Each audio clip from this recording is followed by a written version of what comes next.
I just want to preface my video letting you know that I am a Block 2 nursing student and we are in week 4 and we are assigned to a med-surg floor because Block 2 is med-surg for us. And I do go to school out here in Phoenix, Arizona, and I am in a community college program. All right, now check out the video.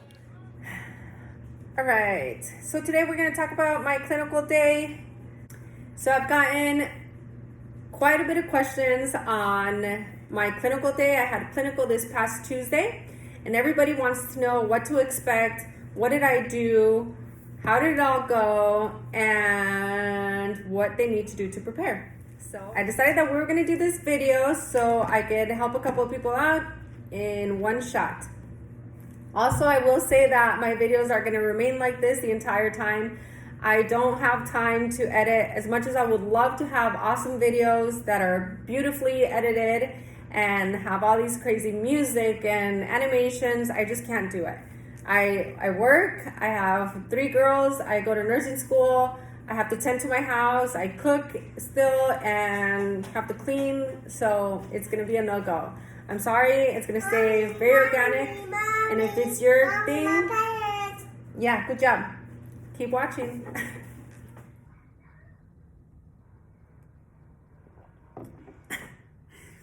Okay, this is gonna be a really long video.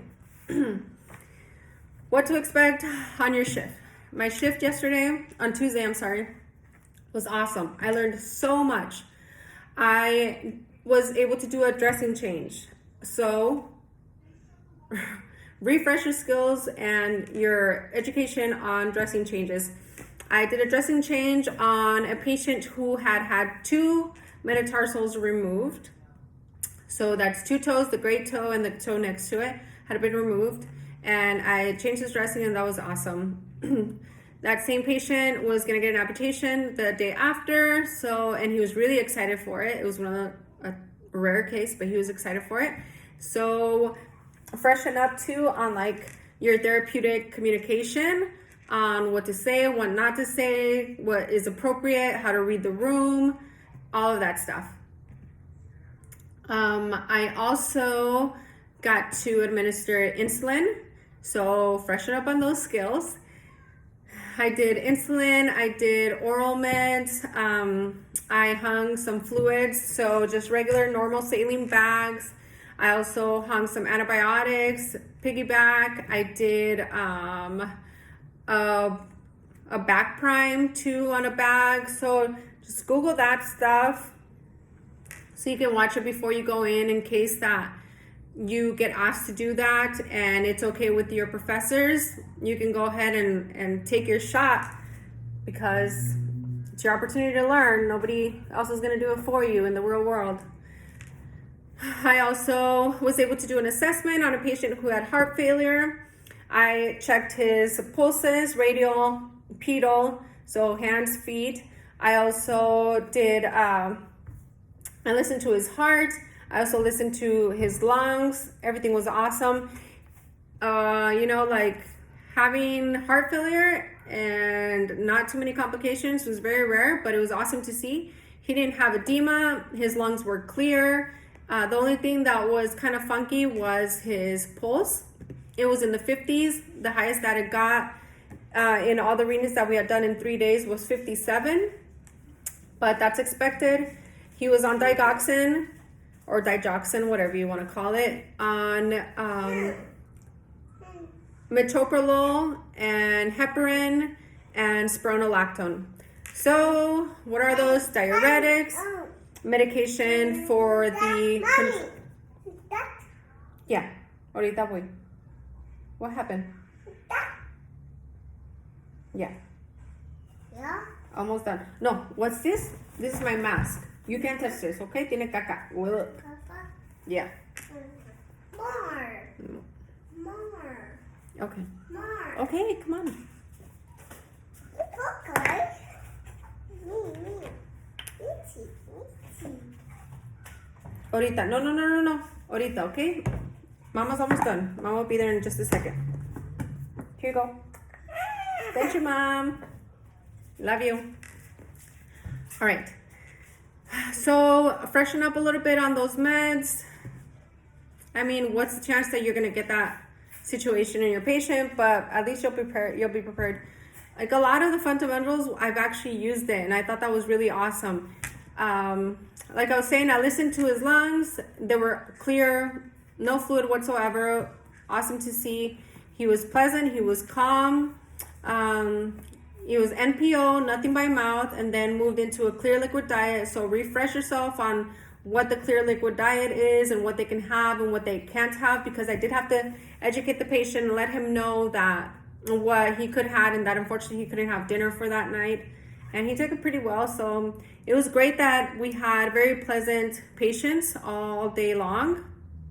And we weren't in any awkward situations. So that was great. I also wanted to let you know that I did pass out oral meds as well, and I got asked on some of those, like the digoxin and when you hold that. Give me 2 seconds, mommy. The digoxin and the relationship between heparin and INRs, and looking at lab values and which lab values you should be looking at when you're giving spironolactone. So the answer for the spironolactone was potassium. Usually the system will alert you if it's too high or if it's too low, but still, if they ask you, just make sure you know. I got to hang antibiotics on the lines and the priming, so look that up. Remember how to do your infusion rates, even though the machine already knows for you, but if they ask you, you want to be able to answer. And I did do wound care too on some sacral sores, so look into that too. And yeah, so insulin, sub-Q medications, oral medications, hanging antibiotics, piggybacks, fluids, and standard precautions. Standard precautions for sure. Wearing your face shield, wearing your surgical mask, wearing your N95. And like if your patients have C. diff, like what are you doing? Are you wearing gloves? Are you wearing goggles? Are you going into the room? Are you not? Check that out, please, before you go in, just to help yourself out. And yeah, almost had a chance to do a little bit of phlebotomy, but then the phlebotomist actually got there, so that was out the window. But yeah, I also did a Foley on a male patient, and that went awesome, super smooth, aseptic. I was nervous inside, sweating a little bit, but didn't let that show. Introduced myself to the patient, let him know that I was practicing, that I was a student, and communicated with him that about like what I was gonna do, that I was gonna walk him through it, to take deep breaths throughout the whole thing, and let me know if he was in any discomfort. So remember that therapeutic communication and educating your patient. Checked in with him throughout the procedure. At the end, I didn't get it in. It wasn't my fault. It was the anatomy of the patient. He had a higher neck to his bladder than any other individual would have. So we consulted the urologist. He said that was fine. That was in his record. So he came in, did a Coude Foley, and it was awesome. You can Google that. Not a lot of the nurses on the floor knew what that was. I honestly, actually only like 2 or 3 of them knew. So Google that, see how that was inserted, freshen up your skills. We also repositioned a couple of clients. So yeah, it was a lot. It was a lot that day, but I learned so much and I loved every minute of it. So be prepared, freshen up your meds, freshen up your fundamentals, and I think you'll be fine. Get excited, because it was awesome. So yeah, that was my week. 12-hour shift on your feet. Oh, they're kind of dirty, but these are the shoes that I wore. They're the Reebok Classics. A little vintage flair on there, but super comfortable. My feet were not even tired, not like my first shift at all. They feel like you're walking on clouds. It's really awesome. Look them up on Amazon if you're not ready to go to the stores yet or go shopping. On Amazon, they're honestly pretty fairly priced, around $40. So if you want to do that. If you're not supporting Amazon right now, which I definitely understand, Finish Line had them. I think like Dick's Sporting Goods and other stores like that. So look those up. The Reebok Classics. Get yourself a fanny pack for sure. Get a sweater.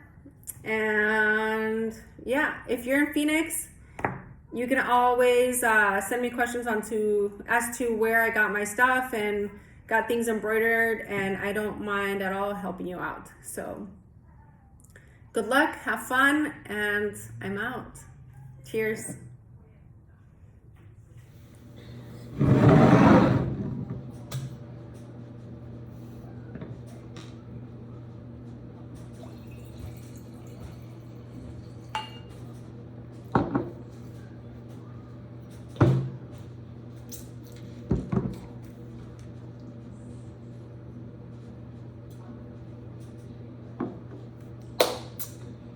Okay.